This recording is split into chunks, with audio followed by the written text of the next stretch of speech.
Hello everyone, welcome to my channel. तो आज हम लेकर के आए हैं एनसीईआरटी बुक क्लास 10 को पॉलिटिकल साइंस को, जिसमें हम लोग देख रहे थे संघवाद। तो आज हम लोग संघवाद चैप्टर से देखेंगे। टॉपिक आज हमारा है संघीय व्यवस्था कैसे चलती है। तो संघीय व्यवस्था कैसे चलती है इसको समझने के लिए संघीय व्यवस्था के कारगर कामकाज के लिए संवैधानिक प्रावधान जरूरी होता है, पर इतना ही पर्याप्त नहीं है। सिर्फ संवैधानिक प्रावधान जरूरी होना ये इतना पर्याप्त नहीं है संघीय व्यवस्था के लिए। अगर भारत में संघीय शासन व्यवस्था कारगर हुई है तो इसका कारण सिर्फ संघीय संवैधानिक प्रावधानों का भर का नहीं है। भारत में संघीय व्यवस्था की सफलता का मुख्य श्रेय यहाँ की लोकतांत्रिक राजनीतिक चरित्र को देना होगा। यहाँ की जो लोकतांत्रिक व्यवस्था है उसका श्रेय जाता है भारत में संघीय व्यवस्था की सफलता का। तो भारत में संघीय व्यवस्था की सफलता का मुख्य श्रेय जाता है लोकतांत्रिक राजनीति के चरित्र। तो लोकतांत्रिक राजनीति का चरित्र है ये संघीय शासन व्यवस्था का मुख्य श्रेय, इसको हम बोल सकते हैं। सिर्फ संवैधानिक प्रावधान से ही नहीं संघीय व्यवस्था को लागू किया जा सकता है या कायम किया जा सकता है। तो संघीय व्यवस्था के लिए लोकतांत्रिक राजनीतिक होना बहुत जरूरी है। तो संघवाद की भावना, विविधता का आदर और संघ साथ रहने की इच्छा का हमारे देश में साझा आदर्श के रूप में स्थापित होना सुनिश्चित हुआ है। तो आइए इसको हम समझते हैं। संघवाद को समझते हैं इसको। और संघवाद जो हमारा है तो इसको समझने के लिए हम भारतीय संघ व्यवस्था को समझते हैं कि भारतीय संघ व्यवस्था के संविधान द्वारा क्षेत्र के आधार पर शक्तियों का जो विभाजन या केंद्रीकरण किया जाता है, उस दृष्टि से दो प्रकार की शासन व्यवस्थाएं होती है। एकात्मक शासन व्यवस्था और संघात्मक शासन व्यवस्था। तो भारत क्षेत्र और जनसंख्या की दृष्टि से अत्यधिक विशाल, बहुत अधिक विविधता वाला, विविधताओं से परिपूर्ण है भारत। तो ऐसी स्थिति में भारत के लिए संघात्मक शासन व्यवस्था को ही अपनाना स्वाभाविक था और भारतीय संविधान के द्वारा ऐसा ही किया गया है। तो संविधान के प्रथम अनुच्छेद, जैसा कि आपको पता भी होगा कि संविधान के प्रथम अनुच्छेद में कहा गया है कि भारत राज्यों का एक संघ होगा। संविधान के प्रथम अनुच्छेद में आर्टिकल 1 में दिया गया है कि भारत राज्यों का संघ होगा।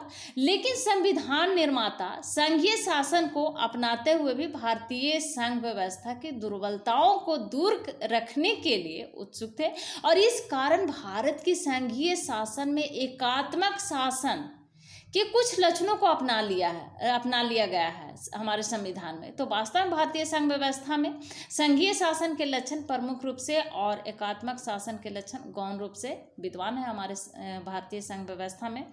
क्योंकि भारत जो है संविधान द्वारा क्षेत्र के आधार पर, भारतीय संघ व्यवस्था के संविधान द्वारा क्षेत्र के आधार पर शक्तियों का जो विभाजन या केंद्रीकरण किया जाता है, उस दृष्टि से दो प्रकार की शासन व्यवस्थाएं होती है, एकात्मक और संघात्मक। तो भारत क्षेत्र की जनसंख्या की दृष्टि से अत्यधिक विशाल है, बहुत विशाल है, बहुत अधिक विविधताओं से परिपूर्ण है, आप देख सकते हैं। तो भारत में ऐसी स्थिति में भारत के लिए संघात्मक शासन व्यवस्था को ही अपनाना स्वाभाविक था। तो भारतीय संविधान के संघात्मक लक्षण क्या है? तो भारतीय संघ व्यवस्था में संघात्मक शासन के प्रमुख रूप से 4 लक्षण कहे जा सकते हैं। संविधान की सर्वोच्चता पहला हो गया, और दूसरा संविधान द्वारा केंद्रीय सरकार और इकाइयों की सरकारों में शक्तियों का विभाजन, और तीसरा लिखित और कठोर संविधान। हमारा संविधान कैसा है? लिखित है और कठोर है। तो और चौथा हो गया स्वतंत्र उच्चतम न्यायालय। हमारे यहाँ उच्चतम न्यायालय को स्वतंत्र रखा गया है, सरकार के अंडर में नहीं रखा गया है। तो उच्चतम न्यायालय को स्वतंत्र रखा गया है। तो ये भारतीय संघ व्यवस्था के संघात्मक शासन के जो लक्षण है वह हमारे संविधान में विद्यमान है। तो ये 4 लक्षण, संविधान की सर्वोच्चता, दूसरा संविधान द्वारा केंद्रीय सरकार और इकाइयों की सरकारें में शक्तियों का विभाजन, केंद्र सरकार और राज्य सरकार दोनों के बीच शक्तियों का विभाजन, और तीसरा लक्षण है लिखित और कठोर संविधान। हमारा संविधान लिखित और कठोर है। और चौथा है कि उच्चतम न्यायालय को स्वतंत्र रखा गया है। तो ये भारतीय संविधान के संघात्मक शासन के ये सभी जो प्रमुख लक्षण है इसमें विद्यमान है। तो संविधान की सर्वोच्चता क्या है? तो भारतीय संविधान इस देश का सर्वोच्च कानून है। संविधान से बड़ा कुछ भी नहीं है, संविधान से बड़ा कोई नहीं है, संविधान से ऊपर कोई नहीं है। तो भारतीय संविधान इस देश का सर्वोच्च कानून है, सबसे बड़ा कानून है भारतीय संविधान। और इस संविधान की व्यवस्थाएं केंद्रीय सरकार और सभी राज्य सरकारों पर बंधनकारी है। केंद्र सरकार को भी इसे मानना पड़ता है संविधान को, और राज्य सरकार के भी, जितने भी सरकारी स्थानीय स्तर की सरकार हो, जो भी हो, सबको संविधान को मानना पड़ता है। संविधान से ऊपर कोई भी नहीं है और किसी भी सरकार द्वारा इनका उल्लंघन नहीं किया जा सकता है। तो इस देश में कोई भी शक्ति संविधान से ऊपर नहीं है। अब है कि शक्तियों का विभाजन, दो जो संविधान हमारे संविधान में जो शक्तियों का विभाजन किया गया है केंद्र सरकार या राज्य सरकार के बीच में, तो विश्व के अन्य संघात्मक संविधानों की तरह भारतीय संविधान द्वारा भी संघ और राज्यों के बीच शक्ति का विभाजन किया गया है। और संघ सूची में आप पहले वाले वीडियो में इसी चैप्टर में हमने सूची के बारे में बताया था, संघ सूची, राज्य सूची और समवर्ती सूची। तो संघ सूची के अंतर्गत केंद्र सरकार के काम काज आते हैं, और राज्य सूची के अंतर्गत राज्य सरकार के अंडर में जो कार्य होता है, और समवर्ती सूची दोनों सरकार मिलकर के काम करती है, तो उसके अंडर में सबका कार्य होता है। तो इस संघ सूची में कितने विषय को रखा गया है? 99 विषय, जिस पर संघीय शासन को क्षेत्राधिकार प्राप्त है। और राज्य सूची के विषयों की संख्या 61 है, और समवर्ती सूची में 52 है। तो ये समान परिस्थिति में राज्य सरकारों का अधिकार है। समवर्ती सूची में विषयों की संख्या 52 है, जिन पर संघ और राज्य दोनों का अधिकार होता है। संघ केंद्र सरकार भी और राज्य सरकार इसके अंतर्गत आते हैं। और इसमें 52 विषय को रखा गया है, 52 विषय को रखा गया है। संघ और राज्य दोनों को क्षेत्राधिकार प्राप्त है इसके अंदर। और तीसरा है कि लिखित और कठोर संविधान। तो भारतीय संविधान एक लिखित संविधान है, और संविधान में संशोधन की दृष्टि से कठोर भी है, कुछ लचीलापन भी है, कुछ कठोरापन भी है। क्योंकि इस संविधान में साधारण कानून बनाने की पत्ती से भिन्न पत्ती के आधार पर परिवर्तन किया जा सकता है। तो ये हमारा संविधान लिखित और कठोर संविधान है, स्वतंत्र। और चौथा है स्वतंत्र उच्चतम न्यायालय। तो भारतीय संविधान के द्वारा संविधान के लक्षण के रूप में कार्य करने के लिए एक स्वतंत्र उच्चतम न्यायालय की व्यवस्था की गई है। और संविधान में एक सर्वोच्च न्यायालय तथा उच्च न्यायालय की स्थापना की है, जिन्हें संघीय संसद या फिर राज्यों की व्यवस्थापिकाओं द्वारा पारित किसी भी ऐसे कानून को अवैधानिक घोषित करने का अधिकार प्राप्त है जो संविधान की व्यवस्थाओं के विरुद्ध हो। तो न्यायालयों की जो व्यवस्था संघात्मक शासन की पूर्णता अनुकूल है, तो संविधान की जो ये व्यवस्था है, तो संविधान की व्यवस्था लिखित और कठोर संविधान, स्वतंत्र उच्चतम न्यायालय, शक्तियों का विभाजन, तो ये संविधान की जो व्यवस्था है, इसके आधार पर कहा जा सकता है कि भारतीय संविधान एक पूर्ण संघात्मक व्यवस्था की स्थापना करता है। तो हमारा भारतीय संविधान क्या है? भारतीय जो व्यवस्था है संघात्मक व्यवस्था है, संघीय व्यवस्था है। तो भारतीय संघ व्यवस्थाओं में एकात्मक लक्षण अथवा भारतीय संघ की विशेषता क्या है, ये सवाल मन में उठता है। हमारा देश जब आज़ाद हुआ 1947 में, तो 1947 में जब हमारा देश आज़ाद हुआ, तो हमारा भारत भाषा के रूप में, धर्म के रूप में अलग अलग बटा हुआ था, अलग अलग राज्यों में बटा हुआ था। तो भारतीय संघ व्यवस्था, भारत एक अत्यंत विशाल है और विविधतापूर्ण देश होने के कारण संविधान नेताओं और निर्माताओं के द्वारा भारत में संघात्मक शासन की स्थापना करना उपयुक्त समझा गया। लेकिन संविधान निर्माता जो थे भारतीय संविधान के इस तथ्य से परिचित थे कि भारत में जब जब केंद्रीय सत्ता दुर्बल हो गई, तब तब भारत की एकता भंग हो गई। जब केंद्र सरकार या केंद्रीय सत्ता दुर्बल जैसे ही होती है, भारत की एकता भंग हो जाती है। तो ये जो हमारे संविधान निर्माता थे, उनको समझ में पहले से ही थे, उनसे परिचित थे और उसे पराधीन होना पड़ा। तो ये सब उनका माइंड में पहले से ही चल रहा था। इसके अतिरिक्त संविधान निर्माता इस बात से भी परिचित थे कि वर्तमान समय के सभी संघात्मक राज्यों में विविध उपायों के केंद्रीय सत्ता को पहले से अधिक शक्तिशाली बनाने का प्रयत्न किया जा रहा है। तो इसलिए केंद्र को यहाँ पर शक्ति केंद्र सरकार के हाथ में है, केंद्र के पास ज़्यादा शक्ति है। तो संघात्मक व्यवस्था को अपनाते हुए संविधान निर्माताओं ने केंद्रीय सत्ता को अधिक शक्तिशाली बनाना उचित समझा, इस चीज़ को ध्यान में रखते हुए कि आगे इस तरह का प्रॉब्लम आ सकती है। तो संघात्मक व्यवस्था को अपनाते हुए संविधान निर्माताओं ने केंद्रीय सत्ता को अधिक शक्तिशाली बनाना उचित समझा, और तो इस कारण भारतीय संविधान द्वारा स्थापित संघात्मक व्यवस्था में अनेक एकात्मक लक्षणों को भी यथास्थान देखा जा सकता है, और इन्हें भारतीय संघ की विशेषता कहा जा सकता है। तो संविधान के एकात्मक लक्षण है, और इसको तो अब हमारा है भाषाई राज्य। तो भाषाई राज्य, भाषा के आधार प्रांतों का गठन हमारे देश की लोकतांत्रिक राजनीति के लिए पहली और एक कठिन परीक्षा थी।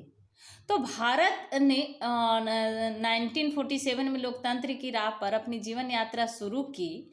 तो उस वक्त से लेकर अभी तक अगर आप देखेंगे तो राजनीति मानचित्र को देखें तो इस अवधि में बहुत कुछ बदलाव देखे होंगे।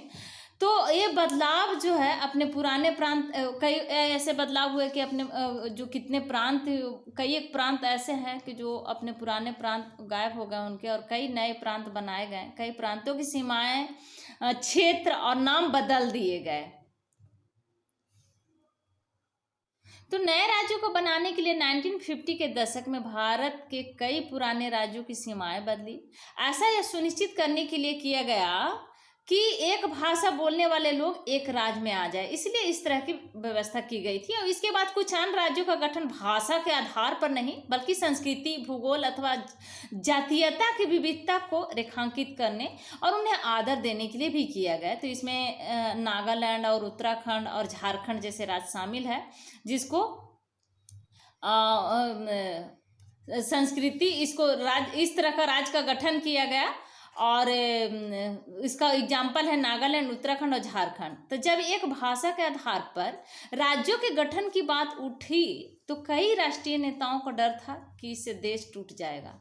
केंद्र सरकार ने इसी के चलते राज्यों का पुनर्गठन कुछ समय के लिए टाल दिया था। पर हमारा अनुभव बताता है कि भाषावार राज्य बनाने से देश ज़्यादा एकीकृत और मजबूत हुआ। इससे प्रशासन भी पहले की अपेक्षा कहीं ज़्यादा सुविधाजनक हो गया। यहाँ पर शासन करना भी पहले के अपेक्षा सुविधाजनक हुआ, देखने को मिला। अब नेक्स्ट है भाषा नीति। तो भाषा नीति के आधार पर भारत के संघीय ढांचे की पूरी दूसरी परीक्षा भाषा नीति को लेकर हुई। हमारे संविधान में किसी एक भाषा को राष्ट्रभाषा का दर्जा नहीं दिया गया है। हिंदी को राजभाषा माना गया, पर हिंदी बोलने वाले कितने लोग हैं? सिर्फ 40%।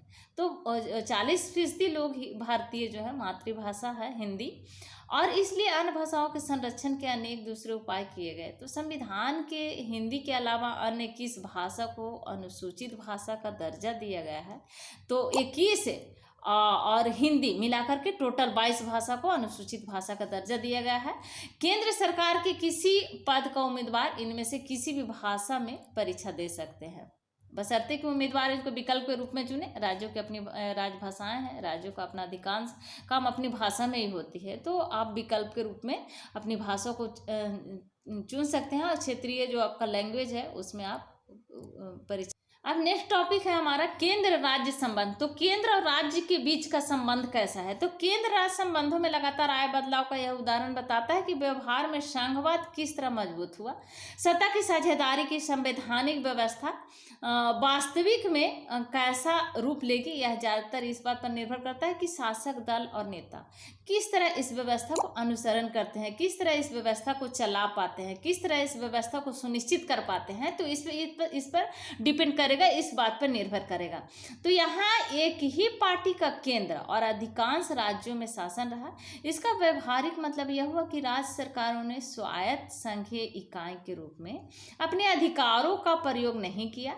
जब केंद्र और राज्य में अलग अलग दलों की सरकारें रही तो केंद्र सरकार ने राज्यों के अधिकारों की अनदेखी करने की कोशिश की। उन दिनों केंद्र सरकार अक्सर संवैधानिक प्रावधानों का दुरुपयोग करके विपक्षी दलों की राज्य सरकारों को भंग कर देती थी, और यह संघवाद की भावना के प्रतिकूल काम था। उसके अनुकूल, संघवाद की भावना के अनुकूल काम नहीं था, यह प्रतिकूल काम था।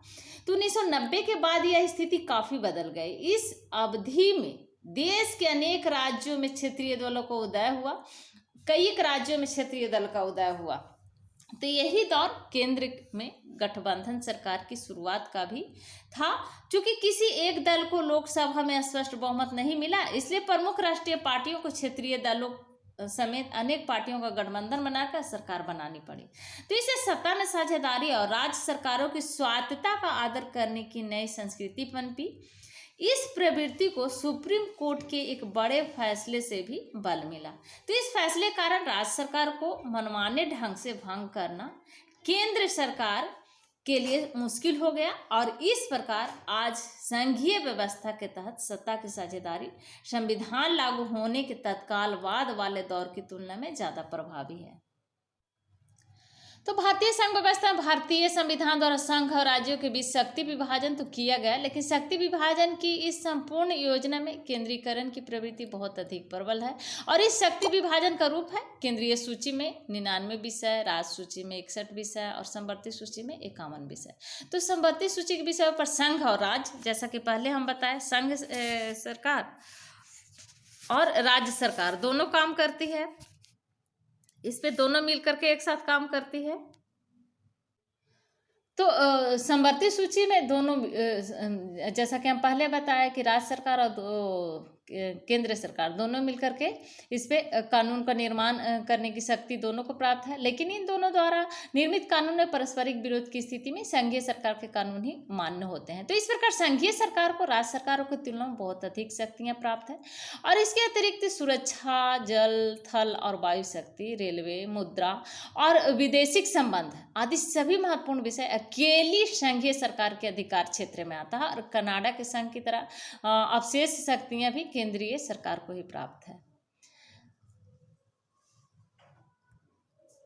दूसरी पॉइंट है कि एक हरी नागरिकता है। हमारे भारत में एक ही नागरिकता प्राप्त है। भारत में संयुक्त राज्य अमेरिका आदि राज्यों की तरह दोहरी नागरिकता नहीं है, एक ही भारतीय नागरिकता की व्यवस्था है। तो इसी को एक हरी नागरिकता कहते हैं। एक हरी नागरिकता की यह व्यवस्था भारत की एकता को बनाए रखने की दृष्टि से उचित होते हुए भी उसे संघात्मक शासन के सिद्धांत के अनुकूल नहीं कहा जा सकता है।